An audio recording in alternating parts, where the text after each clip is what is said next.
Behind me are state police guarding the entrance to Wildlife in Need, where tigers and other exotic animals were taken away, and we caught the owner, Tim Stark, who was forced to leave because of a court order. Got two governing agencies working in conspiracy with a known terrorist organization called PETA. Police escorted cargo vans and other vehicles into Wildlife in Need, a sprawling collection of cages north of Charlestown, Indiana. The legal system is corrupt.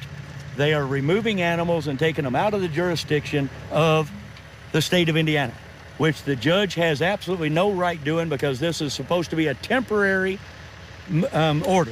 Owner Tim Stark insisted a judge refused to consider his motion to keep the animals. That's what the delay was this morning.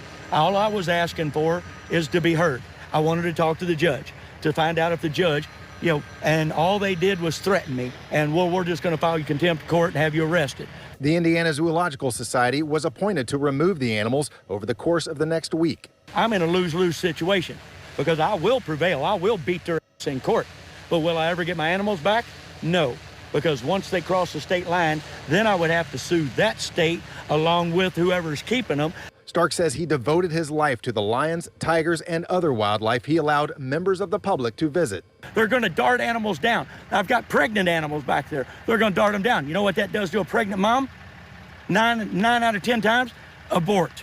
He blamed caretakers who watched over the property while he worked in Oklahoma with a former partner of Joe Exotic, star of the Netflix docuseries Tiger King. So I made a mistake.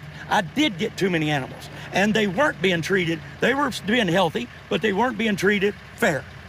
They did need bigger enclosures. They did do that. So when I come back from Oklahoma in August, that was my goal, is to redo, revamp everything. Mark Vanderhoff, WLKY News. Thank you, Mark. And a TV crew from the series Tiger King was outside Wildlife in Need this morning.